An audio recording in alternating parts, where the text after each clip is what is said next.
Bonjour à tous, j'espère que vous allez bien et que si ça va pas, j'espère que ça va aller mieux. N'oublions pas que tout est passager. Bref, je voulais faire une petite vidéo pour parler des émotions. Alors je rentrerai pas dans le vif du sujet sur les réactions chimiques qui s'opèrent dans le cerveau ou quoi que, je vais vulgariser l'information. Il y a suffisamment de contenu sur internet pour savoir si vous avez envie de qu'est-ce que réellement une émotion matériellement parlant, j'entends. Moi je vais plutôt aborder la chose très simplement sous le prisme de l'allégorie de la peinture primaire. Il existe 5 peintures primaires. On va partir du principe qu'il existe 5 émotions principales. Alors, comme dans vice versa, on va les reprendre. Il y a la joie, la tristesse, le dégoût, la peur et la colère. Et on va dire qu'à partir de ces 5 émotions primaires, vous avez une toile de milliers d'émotions différentes. Comme avec les couleurs finalement. Du jaune et du bleu, ça fait du vert, mais un peu plus de jaune, un peu moins de bleu, ça fait du vert clair, mais encore un peu moins de bleu, un peu plus de jaune, ça fait du vert encore différent. Manière de dire qu'effectivement, toutes les émotions que vous ressentez sont la résultante de ces 5 émotions primaires, qui sont pour moi inhérentes à notre nature.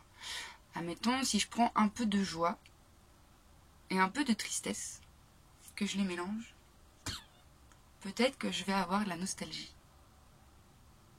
Si je mets un peu moins de joie, beaucoup plus de tristesse, peut-être que je vais avoir de la mélancolie. Si je mets de la peur, un peu, avec la joie, je vais avoir de l'excitation. Si je mets beaucoup plus de peur, avec un tout petit peu de joie, il se peut que je ressente plutôt quelque chose qui s'apparente à de la terreur, si on met de la peur en quantité astronomique, j'en conviens. Si maintenant je mets du dégoût, avec de la tristesse, peut-être que je vais être dépité, déprimé. Vous avez compris le principe, c'est qu'effectivement, à partir de ces 5 émotions, on a un panel émotionnel incommensurablement grand. Et je voulais parler des émotions et de la capacité qu'on a ou pas à les accueillir. Qu'est-ce que j'entends quand je parle d'accueillir une émotion? Il faut comprendre que ces 5 émotions, elles sont en vous.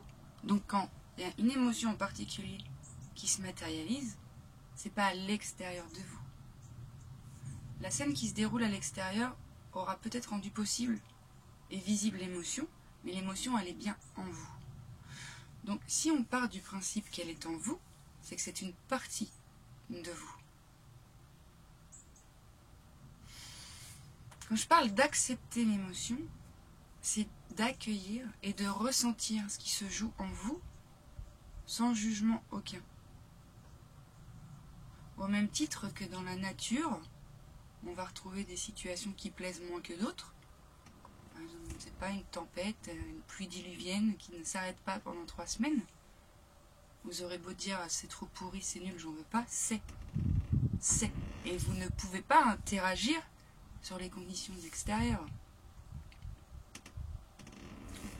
J'utilise cette image parce que beaucoup d'entre nous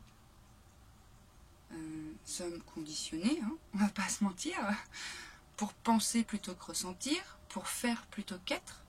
Et alors quand se matérialise à nous des émotions, quand c'est dans la chair, c'est bien dans la chair que l'émotion se joue, c'est pas à l'extérieur de vous, donc votre support dans cette expérience terrestre, c'est votre corps, tout est dans votre corps. Donc la capacité à accueillir, c'est de dire, c'est ainsi en fait, c'est ainsi qu'il y a une partie de moi qui veut se goûter dans l'instant, et je me dois de la recevoir. Vous savez, une émotion, emotion, c'est une énergie en mouvement.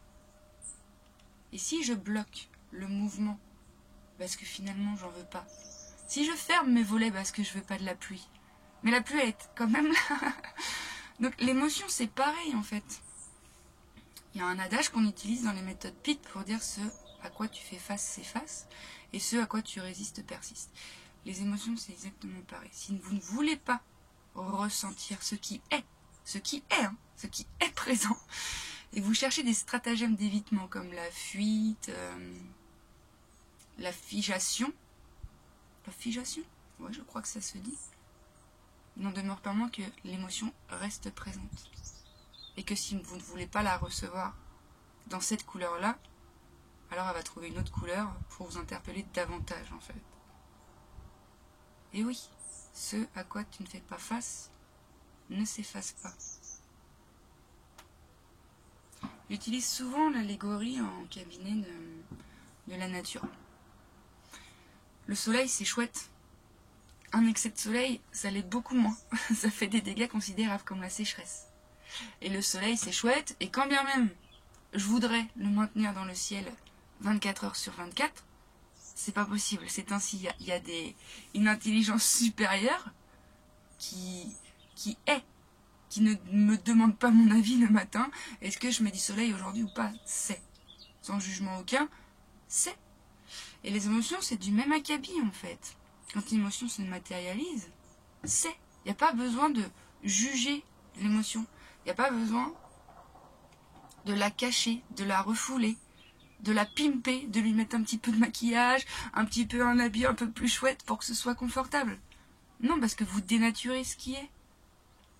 En dénaturant ce qui est, vous gardez en vous ces résidus émotionnels. Il faut bien comprendre qu'il y a des réalités physiques, quantiques, énergétiques. Ce que je porte à l'intérieur de moi, c'est ma réalité extérieure. Ce que je veux dire par là, c'est que tout est vibration, tout est énergie. Et admettons, à l'intérieur de moi, je vibre rouge. C'est un exemple. Je vibre rouge, mon prisme à moi il est rouge, du coup je vois que du rouge. Donc je ne vais voir que les gens qui portent les mêmes vibrations que moi. Je vais attirer à moi la réalité rouge, je vais expérimenter rouge, je vais ressentir rouge, et par là même je vais créditer le rouge en moi. Vous comprenez ou pas? Donc si je vibre, je suis un gros caca. Parce que j'ai pas confiance en moi, parce que... pour plein de raisons différentes, parce qu'à l'école on m'a dit que j'étais du caca, parce que mes parents patati patata... Qu'importe en final, que ce soit parce que vous avez mangé un camembert hier ou parce que vous êtes allé en Thaïlande il y a 3 semaines. Ce qui est présent dans l'instant, c'est je suis caca. Donc je vais attirer à moi des expériences caca. Je vais vivre le caca, je vais expérimenter le caca, je vais crédibiliser le caca en moi et ma vie sera caca. Oui, c'est ainsi. Donc il y a des questions à se poser qui sont intéressantes dans la vie. C'est qu'est-ce que je veux? Qu'est-ce que je veux? En toute humilité. Qu'est-ce que je veux et qu'est-ce qui est? Il faut être en totale honnêteté et transparence de soi à soi. Qu'est-ce qui est dans ma vie, présent actuellement? Et faire un petit bilan. Côté professionnel, comment c'est? Est-ce que je me sens épanouie? Est-ce que ça m'embête? Est-ce que ça me nourrit? Côté relationnel, est-ce que les gens que je fréquente me nourrissent? Est-ce que quand je suis en présence de ces personnes, mon corps se contracte ou se détend? Est-ce que ça s'ouvre? Est-ce que ça se ferme? Est-ce que je me sens oppressée? Est-ce que je me sens libre d'être ce que je suis? Et prenez tous les aspects de votre vie comme ça et posez-vous les questions. Qu'est-ce qui est? Qu'est-ce que je veux? Qu'est-ce que je fais? Parce qu'effectivement, ensuite, si vous voulez passer à une réalité différente, il va falloir passer à un taux vibratoire différent. Donc si les expériences, elles sont amenées à se répéter ad vitam aeternam, c'est parce que l'émotion, elle existe toujours. Et elle, l'émotion, elle a qu'un objectif, c'est l'énergie, elle veut retourner à sa source, elle veut retourner à la lumière. Et donc, si vous ne voulez pas la voir comme elle est, elle va utiliser un autre stratagème pour vous faire comprendre qu'il y a quelque chose en vous qui demande audience, qui demande à être entendu, à être vu et à être reçu. Donc après, c'est le corps physique, c'est le dernier maillon pour vous faire comprendre qu'il y a un dysfonctionnement à l'intérieur. Tu veux pas m'écouter? Très bien. Eh ben, je vais te faire une petite entorse à la cheville. Je suis en stress à l'intérieur de moi. Tu ne veux pas écouter ce stress, ces insécurités qui sont redondantes? Tu composes toujours avec, tu courbes les chines? Ok. Je vais te faire un petit eczéma, comme ça tu vas peut-être comprendre qu'à l'intérieur de toi, il y a quelque chose qui veut se voir et être reçu en fait. L'émotion, par définition, est. Comme tout ce qui est, en fait, il n'y a pas de jugement à poser. En fait, la séparation, elle commence quand vous refusez ce qui est en vous. Non, je veux pas ressentir ça. Mais c'est toi. C'est toi, tu ne peux pas poser un jugement sur toi. Tu te rejettes dans l'instant où tu dis « Non, j'ai pas le droit. Non, je peux pas. Non, j'ai pas envie. » Très bien. En ce sens, ta réalité sera en adéquation avec ta volonté. Et auquel cas, si tu t'en contentes, c'est très bien. Moi, je te parle d'une réalité que tu peux créer depuis ton espace intérieur. Et je te parle d'un travail. Quand on parle de travail sur soi à faire,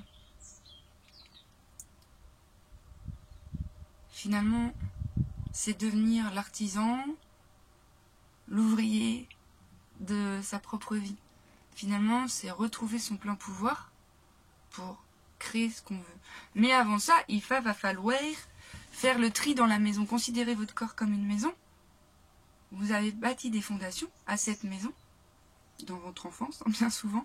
Ces fondations sont plus ou moins douteuses et foireuses en fonction du parcours de vie.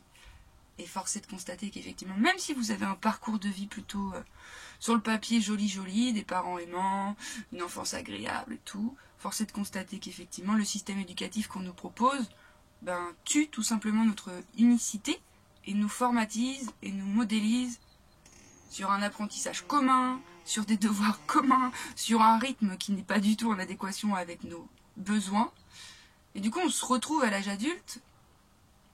On a passé son enfance, son adolescence, à être autre chose que ce qu'on était. Il faut comprendre qu'il n'y a pas besoin de subir un choc émotionnel du feu de Dieu, comme la perte d'un parent, comme un viol, comme un décès. Oui, non. Ça peut être un enfant qui, par exemple, de tout son cœur, va offrir le dessin qu'il a fait pour sa maîtresse. Avec tout l'amour du monde, c'est un élan de partage et de joie. L'enfant est innocent, l'enfant est. Oh, j'aime, je partage. Et la maîtresse, ce jour-là, n'est pas en possibilité de recevoir l'enfant parce qu'elle a des problèmes, elle est plein là-haut, elle n'a pas le temps. Oui, c'est gentil, merci. Donc l'enfant n'est pas du tout reçu à sa juste valeur. L'enfant, ok, ton dessin, oui, c'est bon. L'enfant, par la suite, il va associer cet élan de joie et de partage à quelque chose de désagréable. Puisque dans l'expérience, il a expérimenté le rejet, le jugement. Cet enfant, maintenant, quand il va avoir cet élan-là, il va le rejeter lui-même. Parce qu'un enfant, il a besoin d'amour, il a besoin qu'on le valide. Donc s'il a besoin qu'on le valide, il va faire tout pour qu'on le valide, quitte à faire un pas de côté de son propre espace sacré. Voilà, la maîtresse, elle veut plutôt que je sois silencieuse et calme. Ok, je vais me mettre silencieux et calme. Ah, j'aimerais partager... Non, je vais me mettre silencieux et calme. Et tout le temps, on se compresse, tout le temps, on s'oppresse. Et aujourd'hui, il n'y a même plus de maîtresse à côté de vous pour vous dire non, la joie, c'est scabreux. Non, mon ami, aujourd'hui, tu as la responsabilité de reprendre ton plein pouvoir, d'aller voir, d'aller ressentir. Mais c'est compliqué au début, j'en conviens, c'est pas simple. Et il existe des accompagnants, effectivement, pour vous aider à supprimer ces charges émotionnelles. Les charges émotionnelles qui ont 20 ans, 30 ans, 40 ans, 50 ans d'âge, ça va créer une habitude. Par exemple, vous avez appris à conduire, aujourd'hui vous embrayez, vous dites, faut que je fasse le point de bascule entre la pédale. Non, il y a quelque chose qui se fait de façon naturelle. Et au même titre, une émotion qui serait là depuis 40 ans, 20 ans, 10 ans, a créé une habitude dans votre cerveau, un circuit neuronal sur lequel vous n'avez pas de prise. Ça se fait. Mais j'ai une bonne nouvelle, ce qui se fait, se défait. Et oui, ça se fait. Effectivement, ça demande du courage, on va pas se mentir, ça demande de la persévérance, ça demande de l'amour de soi, ça demande de la confiance en soi. Donc déjà, quand tout ça c'est en dormance, il va falloir déjà réactiver tout ça. Réactiver tout ça et prendre le temps de se poser des questions. Qu'est-ce que je veux? Qu'est-ce qui est? Qu'est-ce que je fais? C'est tonton Zaza qui disait ça. Issa Patovani qui disait ça. Qu'est-ce que je veux? Oh, je veux des relations épanouissantes. Qu'est-ce qui est? Force est de constater que quand je suis avec ces gens-là... Mais qu'est-ce que je fais? Est-ce que je continue d'alimenter ces relations-là? Ou est-ce que je me priorise et je ne vais plus habiter ces espaces-là et par là même je fais de la place pour que autre chose arrive? Il y a de ces questions dont vous êtes le seul, la seule à avoir les réponses. Et c'est à vous de vous les poser. Moi, en cabinet, je vois beaucoup de gens qui voudraient, d'un coup d'un seul, je solutionne. Non, non, non, non, non. Moi, j'accompagne. Je suis pas sauveuse. Moi, je suis pas magicienne, moi. J'ai à cœur que vous retrouviez votre liberté et j'ai à cœur de vous accompagner dans ce chemin, sur ce chemin. Mais je ne suis en rien la magicienne. Vous avez le pouvoir créateur. Vous êtes responsable. Voilà, les amis. C'est tout ce que je voulais dire pour aujourd'hui. Peut-être que je referai une capsule un peu plus tard. N'hésitez pas à mettre des commentaires si vous avez des questions ou à aller visiter mon site www.celinejoslon.fr, je crois. Vous y trouverez ce que je propose et voilà, d'ici là, je vous souhaite des belles choses, de prendre soin de vous et je vous dis à tout vite.